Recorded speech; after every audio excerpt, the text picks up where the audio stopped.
최근 우리 매체 보도에 의하면 한국은 최초로 지난해 기준으로 1인당 국민소득이 약 3만 6천 달러로 일본을 처음으로 앞질렀고 인구 5천만 명 이상의 국가 중에서는 미국, 영국, 독일 등에 이어서 세계 6위에 올랐습니다.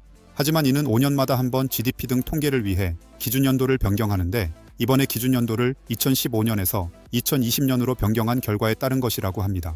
그렇기 때문에 이 통계 수치가 현실 경제에 있어 우리가 실질적으로 체감할 수 있고 또 지표에 맞게 생활 수준이 나아졌는지는 의문이 남지만 다만 한국의 주요 뉴스는 대부분 일본에서도 보도가 되고 있기 때문에 이러한 정부의 발표가 일본 기사에서도 보도가 되었습니다.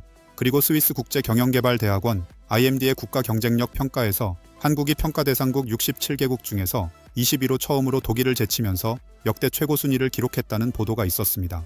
더불어 국민소득 3만 달러, 인구 5천만 명 이상을 뜻하는 3050 클럽 중에서는 7개국 가운데 미국에 이어 두 번째를 기록했습니다. 이 또한 사상 최고 기록이라고 합니다. 국가 경쟁력 순위에서 1위는 싱가포르가 차지를 했으며 미국은 10위, 중국은 14위를 기록했습니다. 한국이 작년 대비 8계단이 올라 20위를 기록한 데 비해 일본은 한국보다 18계단 낮은 38위를 기록했습니다.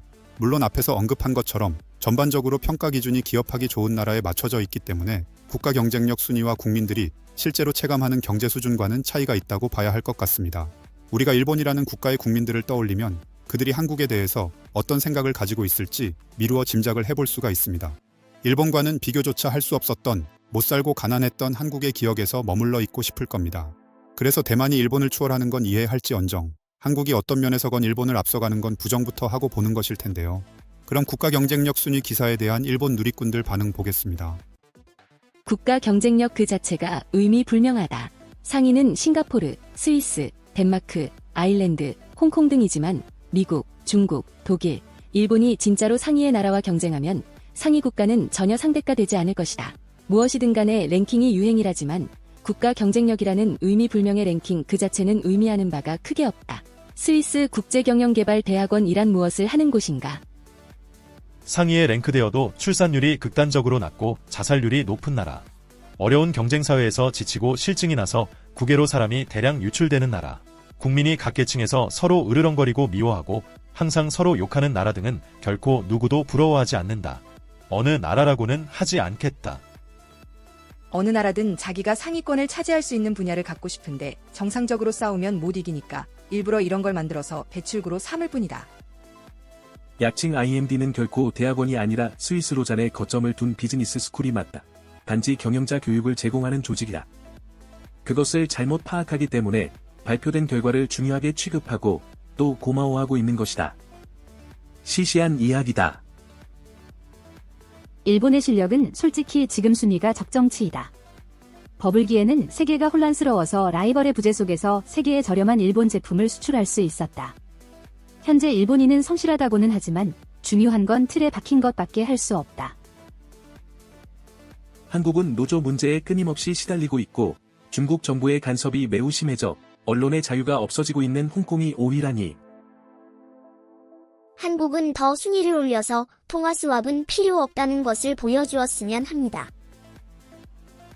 깨끗이 패배를 인정하고 과거의 성공 체험을 잊고 다시 시작해야 합니다.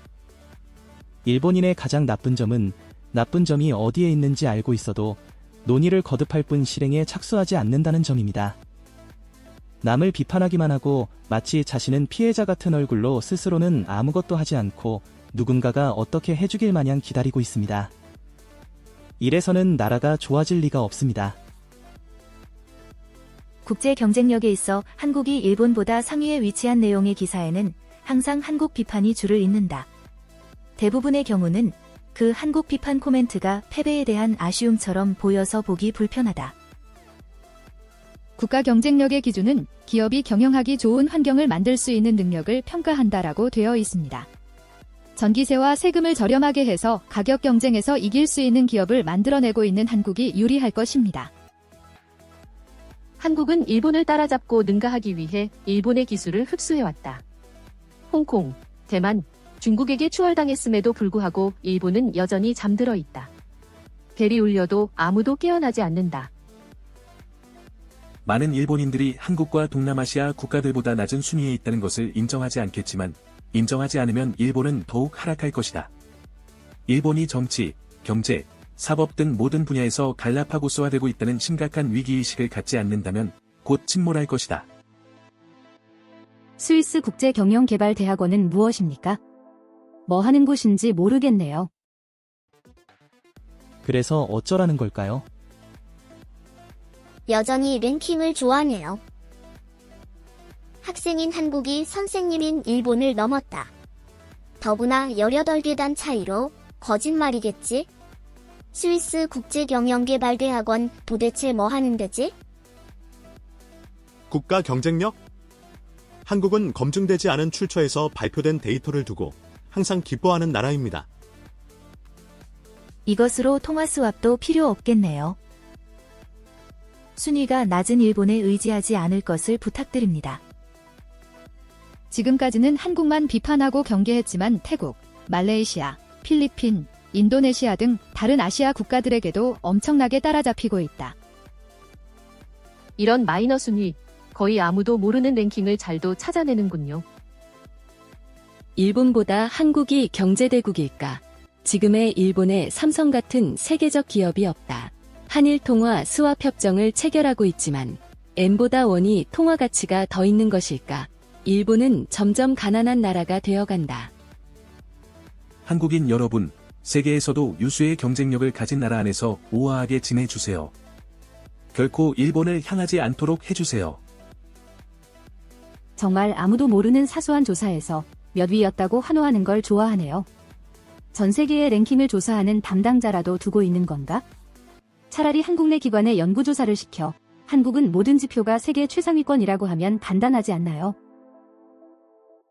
이곳저곳에서 갖가지 순위를 찾아오는 것에 항상 감탄합니다. 반일 사상의 한국인은 한국이 22, 일본이 38위인 것만으로도 기쁘겠지요. 자민당이 한국에 대한 모든 기술 협력, 경제 우대 조치를 중단하지 않으면 국민이 뜻을 합쳐 정권에서 끌어내려야 한다. 굉장합니다, 한국. 이제 일본의 경제 원조는 전혀 필요 없네요. 통화 수합 폐지도 문제 없네요. 내에 잘 됐네요. 그런데 왜 OECD 국가 중에서 10몇 년째 자살률 1위일까요? 순위 좋아하는 나라답네요. 일본인 입장에서는 어처구니 없다는 생각밖에 안 들지만 G7을 한국으로 바꿔주세요. 가난한 일본은 나설 자리가 아닙니다. 필사적으로 한국은 일본보다 높은 순위를 찾아 국내외에 대대적으로 보도한다. 그래서 결국 무엇을 얻을 수 있을까요? 우월감일까요? 이렇게까지 고성장한 한국이지만 그렇게 살기 편하지는 않은 것 같네요. 일본도 그렇지만 물가 상승 대비 수입이 따라가지 못한다고 들었습니다.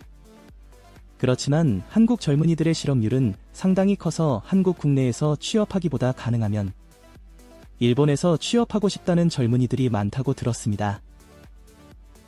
일본의 관료와 국정위원회 레벨이 현저하게 떨어지기 때문에 비참한 결과만 있을 뿐입니다. 이번 영상은 여기서 마치겠습니다. 시청해주셔서 감사합니다. 좋은 하루 되시고 행복한 일만 가득하시길 바랍니다.